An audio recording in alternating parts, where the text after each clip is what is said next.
Brandon Cruz, months of ice. Brandon months of ice. Brandon Cruz, months of ice. You just locked yourself into the playoffs. Nice. Got it. Talk with old Brandon Cruz, months of ice. Completely speechless, to say the least. Man, I am honestly so baffled by that decision. Brandon Cruz, months of ice. It's Brandon months of ice. Green flag in the air. Brandon Cruz, months of ice to the front. How are you guys doing? Ladies and gentlemen, boys and girls, this is the Brandon Cruz Daily Fantasy Podcast for the Monster Energy NASCAR Cup Series at New Hampshire Motor Speedway. First off, some real talk right fast. I'll get into some real good statistics and things of that nature that you really want to hear. But guys, listen. Listen, if you want a quote-unquote family-friendly podcast to listen to, there's guys out there. All right, you got Rubbin is Racing. They do a fantastic job every week. You got Anzo at DFS Tavern, the betting bartender himself. I just like calling him that. But you got him doing a fantastic show. You got, I think it's Roto Pros, the guy from Bristol over there. You got Chris with his statistics and all his sheets. Like, you guys got them to listen to if you want a family-friendly podcast. Listen, I make money off of this. I enjoy fantasy sports. I love fantasy football, and that's what I do. I do this just to get my ideas out there, to see where I've evolved, and so people like the way I think. Now, with that said, I have a rather, edgy sense of humor. I like Jim Norton. Norman, I just forgot his name. But people like him. I just went blank. Mark Norman, that's his name. I like people like that. I like sketchier types of comedy. Listen, guys, I've made fun of jet fuel can't melt steel beams, World War II jokes, Vietnam jokes, Hindenburg jokes, Challenger jokes. I mean, as a huge Tony Stewart fan, I have called him on numerous occasions, Kevin killing Tony. I've made fun of Kenny stabbing Dale Earnhardt to death at the end of the Daytona 500. I've made fun of and have a soundboard of just sound bites of like go low from the IndyCar race at Las Vegas. Like, guys, come on. That's my humor. You gotta do something different. Because this is just boring. Statistics. That's all it is here for fantasy sports. I gotta have some sense of humor. And man, if you're choosing an Adam Petty joke as the time when you're like, no, I'm gonna hop out. I mean, man, so be it. But you gotta grow up, man. That's a fucking joke. Like, dude, he's been dead for 19 years. Due to his death, the Victory Junction gang came out, and Kyle, Richard, and all those guys from the Petty family and the Petty organization have put so much money into that and made so many kids happy. Like, come on, guys. It's a fucking joke.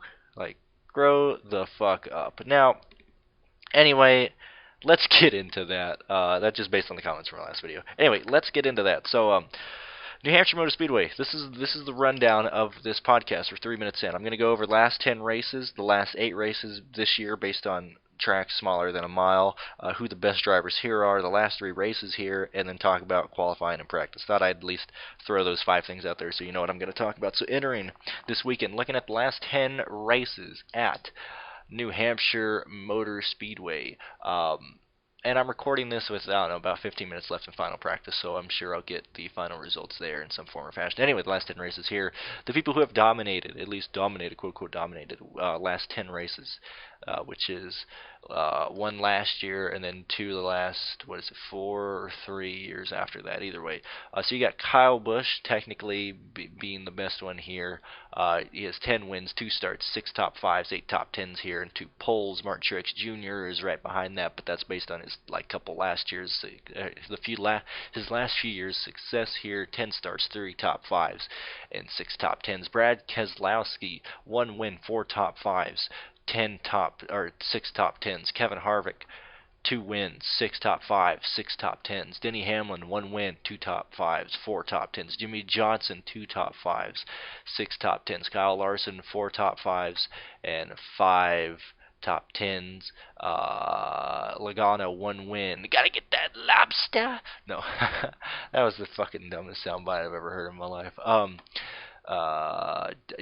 Logano, 1 win, 4 top 5s, 6 top 10s, and those are mainly the guys who stand out on the last few years here. Now, why am I focusing on this first? Well, because regardless of what the car is, regardless of how people have been racing, these guys will remain consistent throughout this video, and I'll show you why. So moving on to the last 8 races, which is a bit more important. I'm looking at the last 8 races on ovals less than 1 mile. So granted, you're going to get Bristol here, you're going to get Martinsville here, you're going to get Richmond here, you're going to get Phoenix here. I understand that, well, I mean, obviously Dover doesn't necessarily reflect New Hampshire, but how these cars are running, this is thrown in the last, I think it's last year's Phoenix race, a couple other of the small tracks, and then the 750 horsepower races. And this is just going to show who has the speed, who's actually being consistent here, and how it's changing based on last year. So when we go here, you're looking at you have Kyle Busch with 8 races and 4 wins, showing domination on these tracks less than a mile, with 513 laps led between them. And then you have, he's the only one with multiple wins in this 8-race stretch. And then you have Martin Truex, Kurt Busch, Brad Keselowski, and Joey Logano, and then with 1 win each. And then if you look at top 5s, you have Joey Logano with top 5s, Kyle Busch top 5, or Joey Logano 5 top 5s, Kyle Busch 6 top 5s, Chase Elliott 4 top 5s, Denny Hamlin 5 top 5s, Ryan Blaney and Larson both with 2 top 5s, and that's it. And then you move to top 10s. Why am I looking at this? Because this shows consistency, and I'll explain on this in a moment. But you have Logano 6 top 10s, Kyle Busch 7 top 10s, Clint Bowyer 7 top 10s, Brad Keselowski 5 top 10s, Harvick 7 top 10s, Chase Elliott 5 top 10s, Denny Hamlin 5 top 10s, Kurt Busch 3 top 10s, Martin Truex Jr. 4 top 10s, Jimmy Johnson 5 top 10s here. Newman and Suarez both have 4. Blaney and Almirola both have 3. Larson has 4 top 10s. And Paul Menard and Austin Dillon have 2 top 10s. Now, why am I looking at this right here? Because New Hampshire tends to be, and it might be changing based on all the incidents in practice so far, but New Hampshire is typically a track that stays green. It has a lot of green flag runs. I want people who can finish in the top 10. Originally, when I started this weekend, I figured we'd end up going straight green, and we'd end up having around 18 to 15 cars left on the lead lap. I'm not entirely sure we're going to stay on that track because we are having a lot of incidents in practice. I'm not exactly sure what's causing it, because this is a bit, this is kind of out of the ordinary. So this could either actually turn into a fucking wreck fest, versus regular New Hampshire style races. So we got to keep that in mind. Anyway, these last 8 races have shown who's basically in charge, and it shows the decline in performance that Harvick has had. And granted, Truex has 1 win in this, but it shows that he's on the down, not the downturn of his career, but like right now he's not at the top as he was in like 2017. And it shows people who are showing up to these races more often. You got Denny Hamlin, you got Chase Elliott, you got Joey Logano always being in the mix here, and you got Ryan Newman and Suarez being consistent on these smaller tracks. It also shows that Larson, a guy who we think, or who has the persona of being good on these types of tracks, are slowly going down the hill versus from where he was in like 2016, 2017. Alex Bowman is not viable at these smaller tracks with only 1 top 5 and 2 top 10s here, but I mean, you add that on to fucking practice and you got so much shit going on for Alex Bowman. I just wanted to show you that, or at least talk about that really fast. Who's performing and who's like underperforming based on how they used to be. Okay, now looking at the quote-unquote best drivers here at their career starts with 3 or more starts. Best average finish among active drivers goes in this order: Hamlin, Johnson, Larson, Keselowski, Suarez, Truex, Kyle Busch, Kevin Harvick, Ryan Blaney, and Ryan Newman. Now, I don't typically like these statistics. I'm getting this off of Racing Reference. I don't typically like these because it combines their whole career. That's typically why I like looking at the last 10 races here at New Hampshire. But either way, it still paints the same picture. Like Truex is still still sixth best with a 12.6 average finish, but his last like basically 3 years have been in like the top 8% or the top 8 positions and things of that nature. But this still shows who's consistent throughout their entire year. I just wanted to bring that up. Quote unquote current top 10 drivers here, and like I said, like this shows like Harvick has had 35 races here in his career. He has 3 wins. Denny Hamlin 25 races here, 3 wins. Kurt Busch 35 races here, 3 wins. Kyle Busch 27 races here, 3 wins. I think these types of graphs and the way that these are looking are, it kind of paints a false picture. And I think if people are using spreadsheets or whatnot and they just see like, oh, career wins 3 for Harvick and Busch, well, that's because they ran here over 20 times each. But it does show that at least some people are consistent. Like Harvick, half of his finishes have been in the top 10. Kyle Busch, over half of his finishes have been in the top 10. Denny Hamlin, all but 11 races that he's ran here have finished in the top 10. Those are the things that I look at least to know who's consistent here. Now, moving on to why am I focused on people who are consistent here? Well, these last 3, I'm going to look at the last 3 races here for example. I'm going to focus on the caution breakdown and then go on who's been dominating. So 2018 Foxwoods Resort 301, you had 10.3% of the race ran under yellow. Now, I don't have the exact statistic, so don't quote me on this, but it's something I think I saw. I think it was last week when I was looking over wrecks and stuff. But usually an average race based on last year's and a little bit of this year's, what is it? Fuck, I just went blank. God damn it. The race, the percentage of races ran under caution have been anywhere between 15, I think it's between 14 and I think 18 or 19%. I think it's in between 14 and 18%. A little under a fifth of the race ran under yellow on tracks, a mile under, things of that nature, and that's including like Bristol, Martinsville, Richmond, things of that nature, even though Richmond tends to be a snorefest.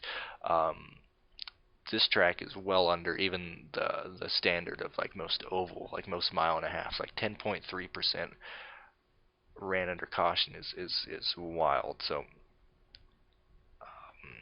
I was going to say keep that in mind, Noreen, and I'll go over that for the last 3 races here, but just keep that in mind based on last year. Last year, Harvick won the race. He made a good call on tires at the end of the race, led 12 laps, but he won the race. Then you had Kyle Busch, Eric Almirola, Mark Truex Jr., and Kurt Busch all lead over 30 laps.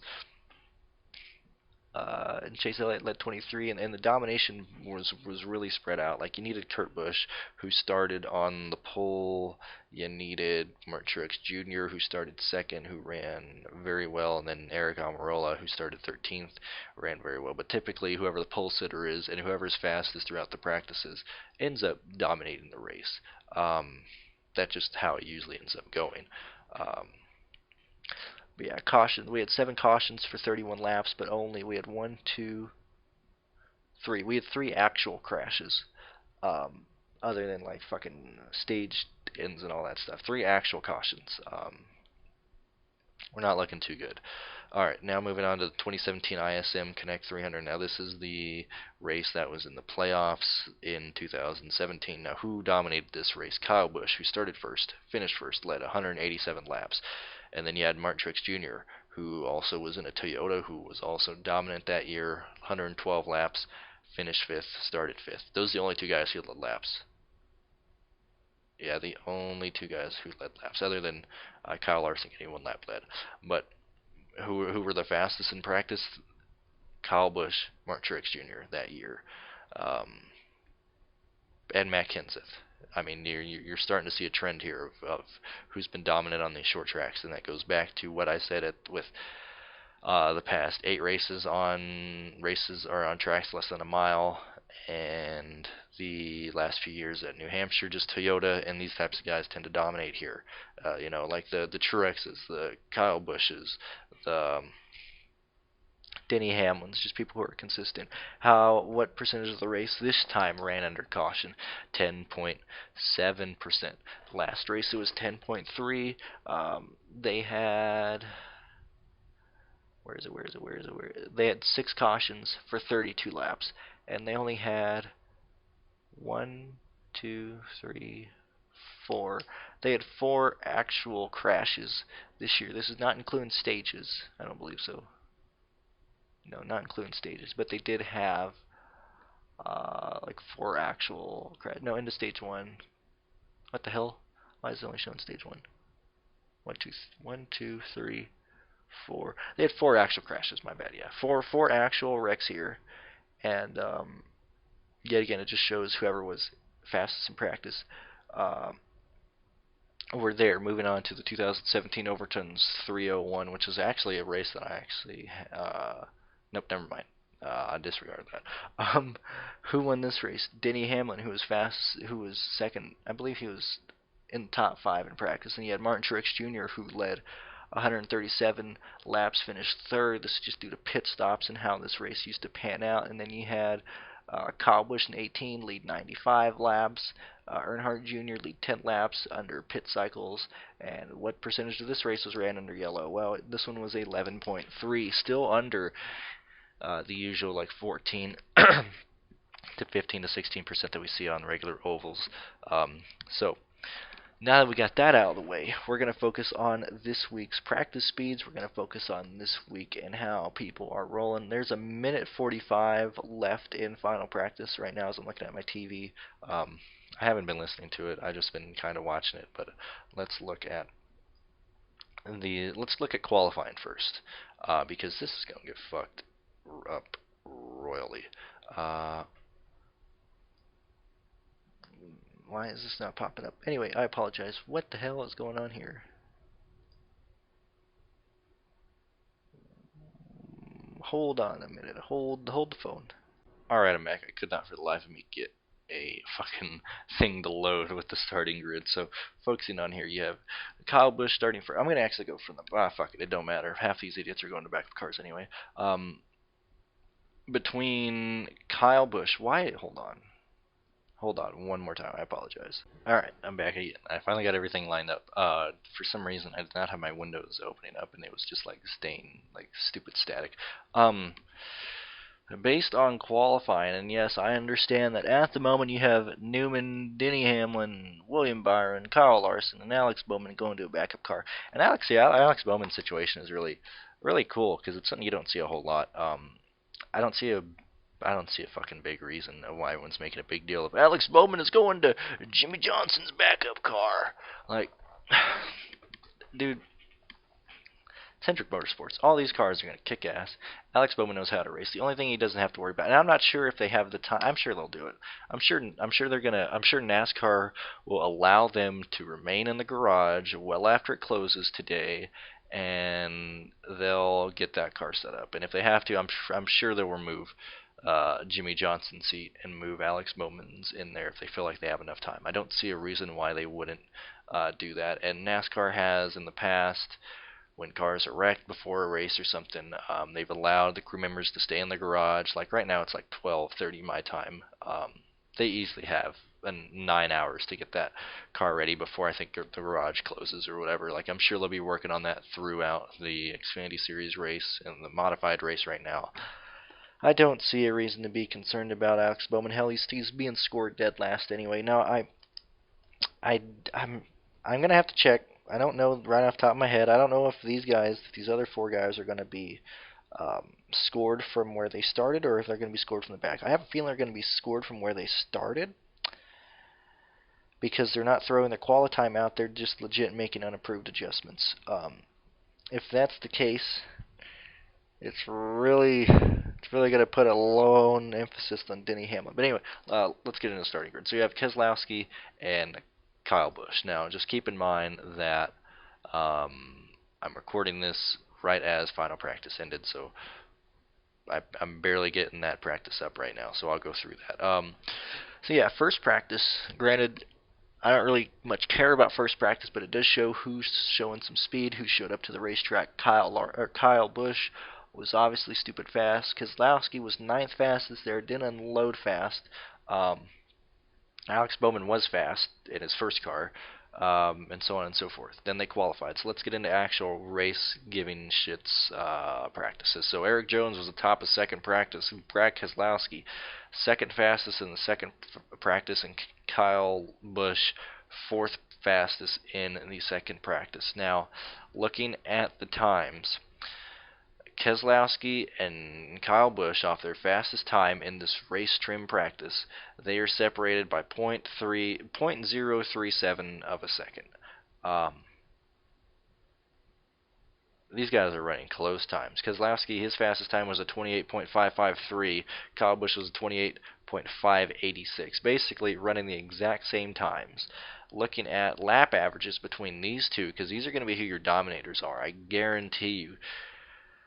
And I pray, I wish NASCAR.com would put the fucking time, like the average speed. I don't give a shit about the fucking, I want an average time. Like, what was it? Is it fucking 30, or is it 28 point something? Like, I don't give a shit about the speed. But either way, I digress.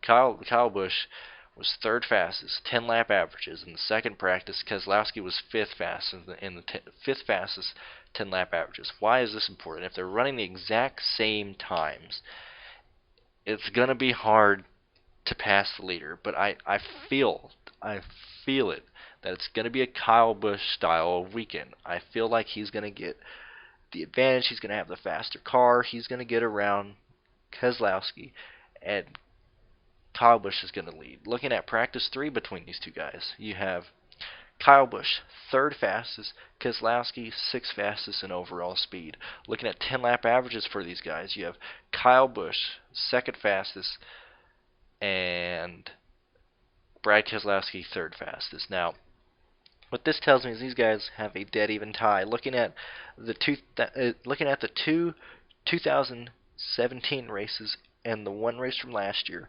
I think you can make an argument for putting both Kyle Busch and Keselowski into a lineup, and I think they can both lead at least 100, anywhere from 80 to 100 laps each. I think that is something that can happen. If not, it's going to be between one of those guys who dominates. And if you pick the wrong guy, you're kind of fucked. Looking at people who I'm interested in, just based on time, I'm just going to look at practice 2 right now. People who stand out to me, who at least are showing some speed, you got compared to where they qualified.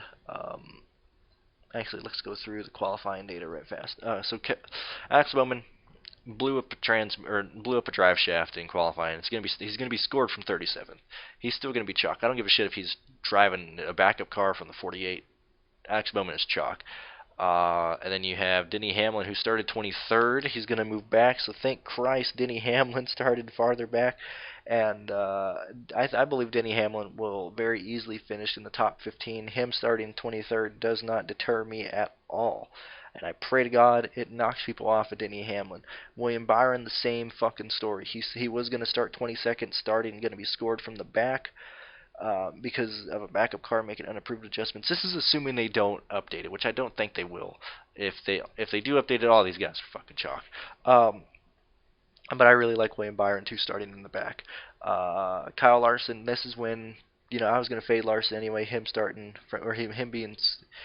in the back with a backup car. Not too big into him. Ryan Newman, same deal there. Not too big into them. Guys who I think I would end up actually playing. I think what was his name? I just went blank. Andy Seuss. Hold on, I gotta look right fast. Looking at my DraftKings, I want to talk about lineup construction a bit right here. I gotta get this open here. Sorry, man, we got a lot of dead air at the end of this. Episode. Anyway, Austin Theria. Driving the 52 for Rick Ware Racing.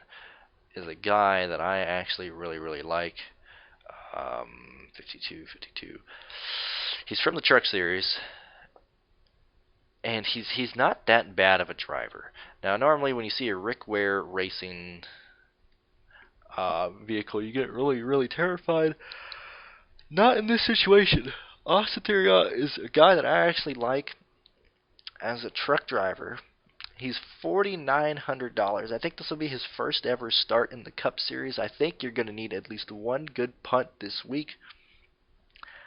Austin starting 36, especially if these other idiots don't get scored from the back.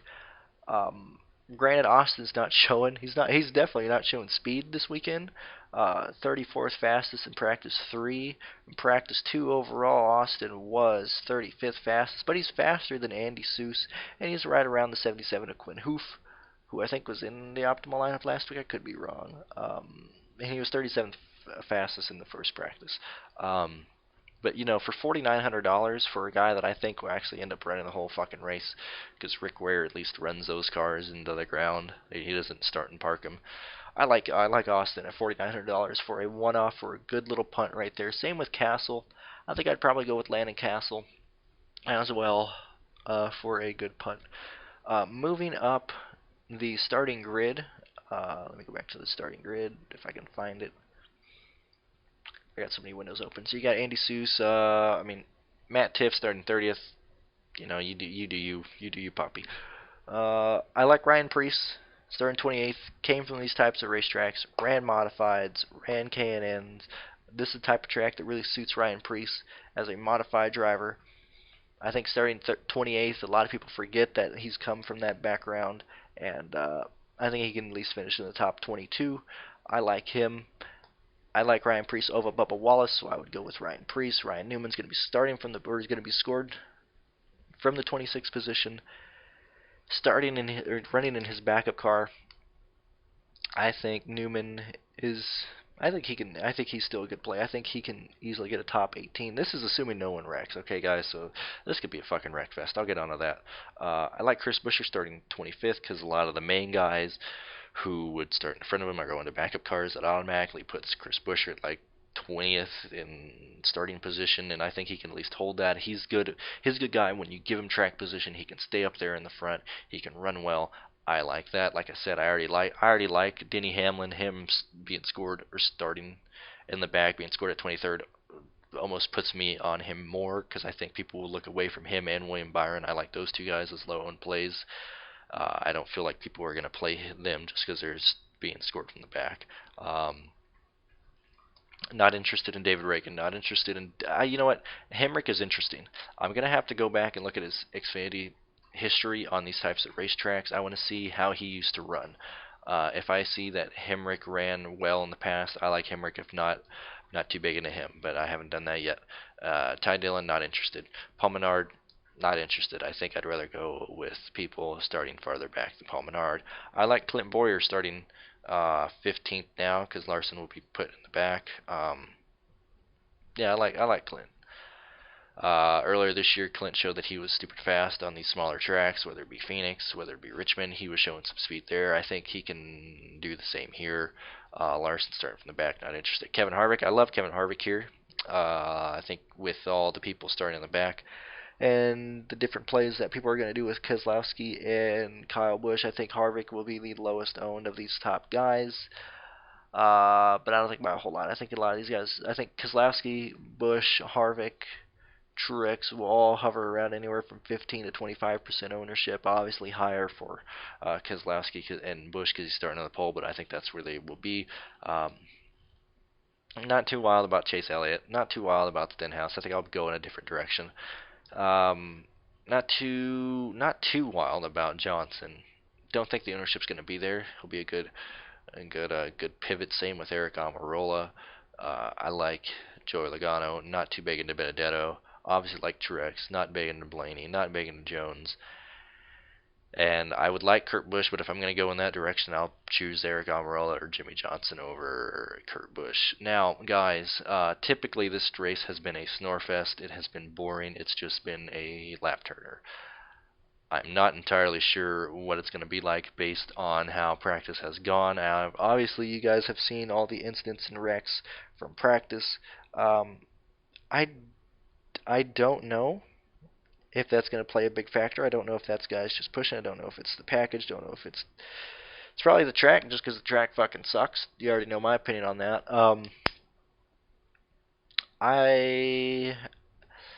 Listen, man, football's here. I can't afford to spend and fucking piss away money on NASCAR right now, so I'm not going to be entering a shitload of lineups. I think it would be interesting to make two types of strategies, one looking for a wreck fest and one just looking for a traditional New Hampshire race. I think we will have we'll have some wrecks this year. We'll have some wrecks just based on how people have been driving in practice. And if someone does that in this race, everyone's all stacked together, it's going to fuck the field over. So that's going to be interesting. And I think that's the way to go about it. I think that is legit the way to go about it. I think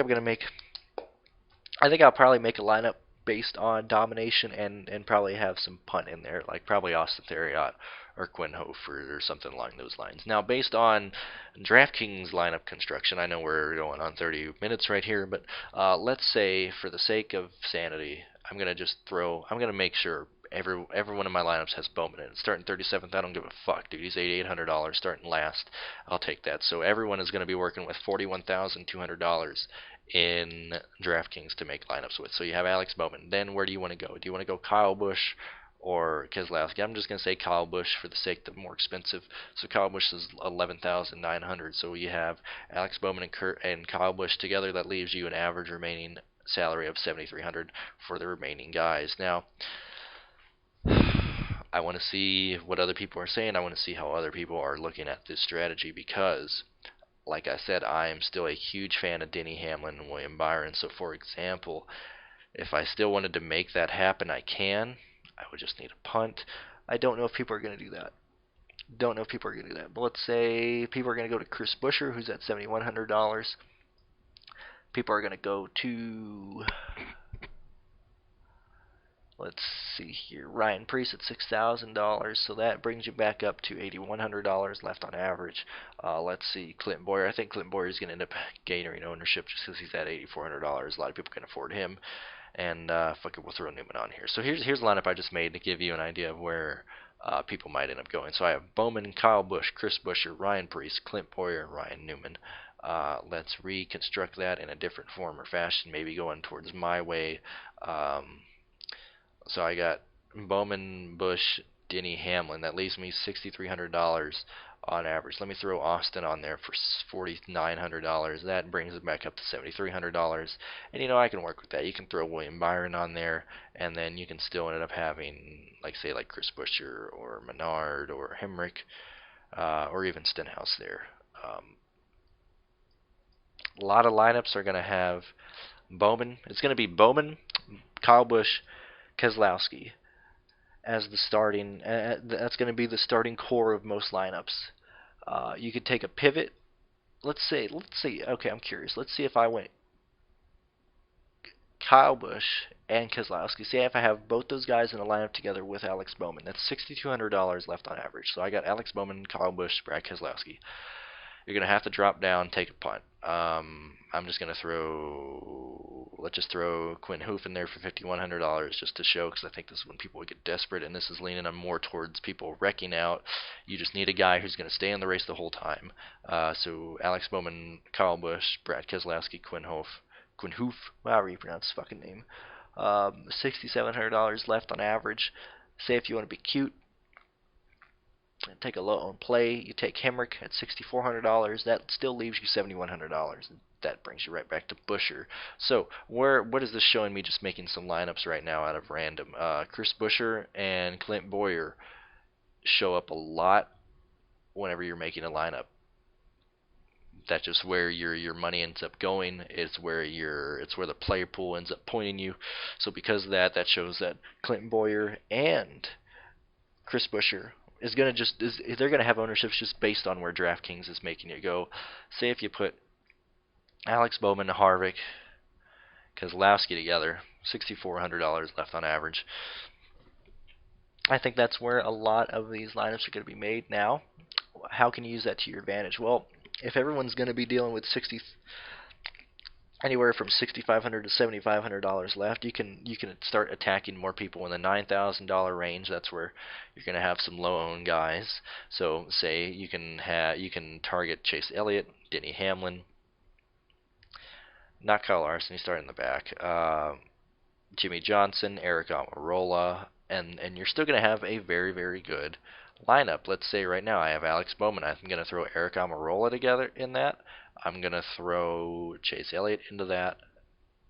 I'm going to pair him up with Kyle Busch. So we have Alex Bowman, Eric Almirola, Chase Elliott, and Kyle Busch. This would turn into a two-punt situation on the bottom because you got $5,500 left. So can the two-punt play work this week at New Hampshire? I think you got a better chance than normal. This race is going to have some yellows in it just based on how practice is going. If you want to target one or two guys in the back in the 30s that you think are at least going to run the race out, I think that is one way to do it. I think you need one punt.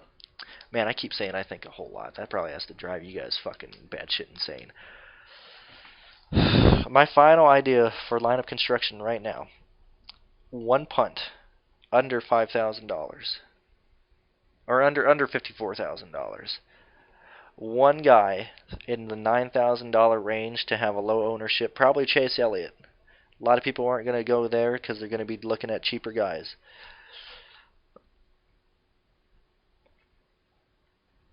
And then I'm going to try and chase low ownership in my lineup. Whether that's William Byron, that's Denny Hamlin. I'm going to try and go that direction. Eric Almirola, someone I really like to be different lineup-wise. Daniel Suarez, too.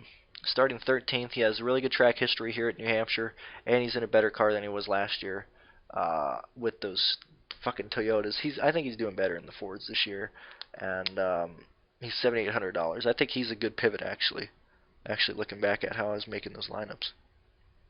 Yeah, so who do I like? Who do I like to dominate? It's either between Kyle Busch, Keselowski. I got to make a decision there. Place differential.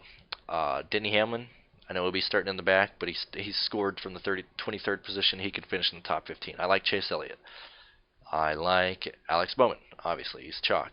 I like Eric Almirola, Daniel Suarez for low-owned guys. Ryan Newman, William Byron are still playable. Chris Buescher, I like him, but he's going to gain a lot of ownership. Hamrick, got to look at his history, see where I go from there. Priest has a lot of experience on these types of tracks. He's a good show there.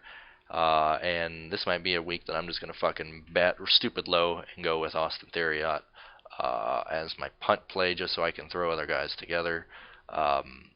If you guys want to do that, you can. If not, I understand. We are 37 minutes into this podcast. You guys have a fantastic day. And also, guys, if you saw what happened to Hailie Deegan, which was my intro, that's pretty fucking shitty. Like, even I have fucking standards. All right, I might make an Adam Petty fucking hating this track, so he just ran to the wall to escape it. But like, at least I'm not sending dick pics to someone who just turned 18. You know, I'm not sexually harassing people, and that's why we can't get new fans in NASCAR, because our fans are fucking toxic, guys. You think I'm toxic? Dude, these fucking cocksuckers on Twitter, man, they're terrible. Anyway, guys, follow me on Twitter. Fantasy football videos coming out this week, and support me on Patreon. Let me know that you guys like this. You guys have a fantastic day. Thank you for listening. I will talk to you later. Peace out.